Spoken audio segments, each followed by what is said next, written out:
Halo, assalamualaikum warahmatullahi wabarakatuh. Ya, kembali lagi saya akan membahas VGA gaming harga 1 jutaan. Jelasnya bukan 1 juta pas ya, 1 juta lebih sedikit nggak masalah ya kan. Nah, sebelum lanjut membahas, bagi yang pertama kali mampir ke channel ini silahkan dipencet tombol merahnya. Saya nggak marah kok, saya bahagia, bener, nggak pakai bohong. Malum, sekarang lagi bersedih, sorry curhat ya. Satu lagi, jangan lupa tekan tombol loncengnya biar dapat info terbaru di channel ini.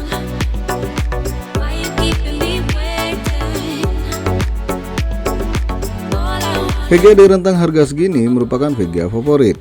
Kenapa? Ya tahu sendiri kan, kondisi saat ini tatkala kita dilanda pandemi, terus cari duit susah tapi tetap pengen main game. Mau nggak mau cari VGA murah meriah, ya nggak? Nah, kalau balik ke zaman batu, maksudnya sebelum kenaikan parah, duit dengan rentang harga 1,6 juta rupiah, itu udah dapat VGA baru sekelas GTX 1050 2GB DDR5 atau AMD Radeon RX 560 2GB DDR5. Bahkan waktu masih nongol barunya RX 560 4GB DDR5 itu saya dapat di harga yang sama, yaitu 1,6 juta rupiah.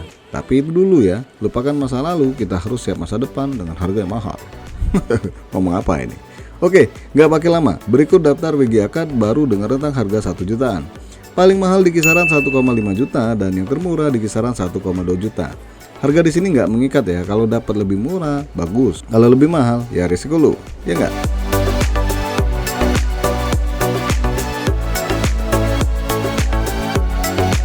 Asus GeForce GT 730 2GB DDR5 1,2 juta rupiah.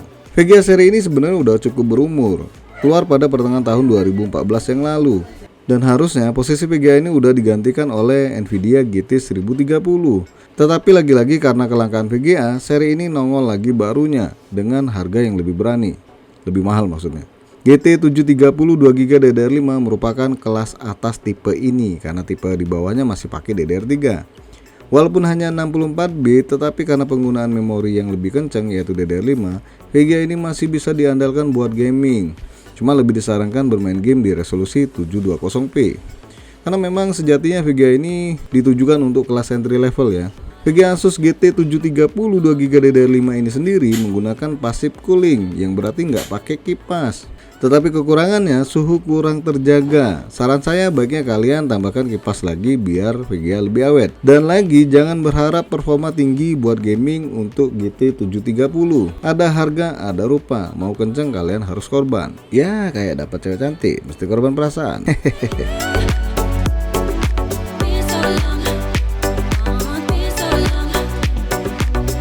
Power Color R7 240 2GB DDR5 1,4 juta rupiah. Salah satu merek yang hanya menjual produk AMD. Yup, Power Color. Banyak orang nyebutnya Polor, jangan dibilang kolor, nanti dikira kolor hijau. Sering ngelantur lagi nih. Nah, R7 240 ini nggak beda jauh sama Nvidia GT 730. Ada versi yang DDR3, tetapi yang jelas DDR5 kemampuannya lebih baik dibandingkan DDR3.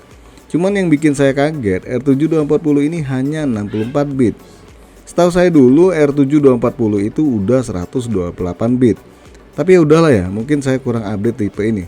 Dan saya sendiri belum pernah coba versi yang DDR5 64 bit. Saya juga udah lupa pernah pakai R7 240 DDR5 128 bit. Kalau bicara kemampuan sih hampir mirip-mirip ya antara GT 730 DDR5 sama R7 240 DDR5 versi 128 bit. So kemungkinan besar R7 240 DDR5 64 bit ini masih di bawah GT 730. Nah, merek Polar R7 240 ini menggunakan boot low profile sama seperti semua VGA yang ada di video ini. Hanya saja masih ada kipas buat bantu buang panas VGA ini. Maaf, masuk angin.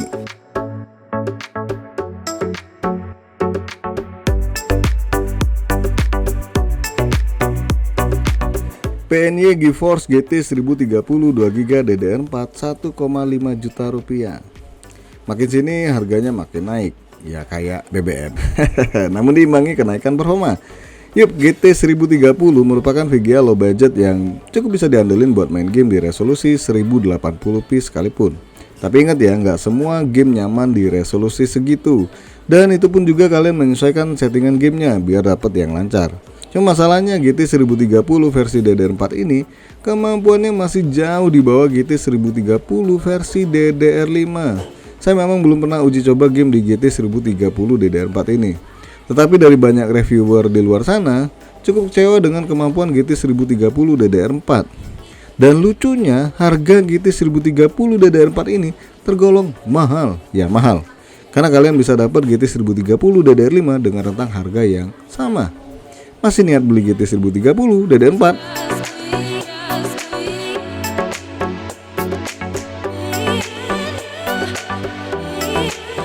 Inno 3D GeForce GT 1030 2GB DDR5 1,5 juta rupiah. Ada yang nanya merek satu ini KW apa ori? Ini ori ya, tapi kalau nggak salah Inno 3D merek VGA Card dari Cina. Soal durability-nya, saya sendiri pernah pakai Inno 3D GTX 1650, hampir 2 tahun lebih belum ada kendala. Namun ada juga tipe Inno 3D GT 730 1GB DDR5, umurnya nggak terlalu panjang. Sekarang kondisinya udah artepak ya. Inno 3D GeForce GT 1030 DDR5 ini pakai pendinginan tanpa kipas, istilahnya passive cooling. Tetapi saya tetap menyarankan menambahkan kipas biar VGA lebih awet dibandingkan hanya mengandalkan passive cooling. Harganya kurang lebih sama dengan PNI GT 1030 DDR4, tapi kalau kemampuannya jelas lebih baik dibanding GT 1030 DDR4. Jadi dengan harga yang kurang lebih sama, so pasti saya menyarankan VGA Inno 3D GT 1030 ini.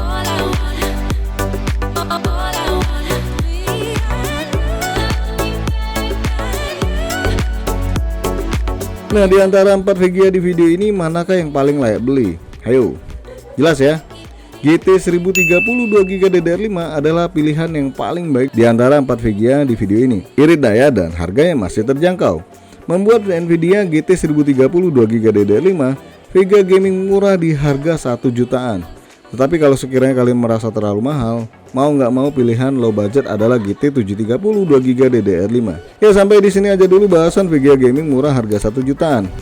Jangan lupa untuk subscribe, like, dan share. Makasih udah mampir di NK Channel.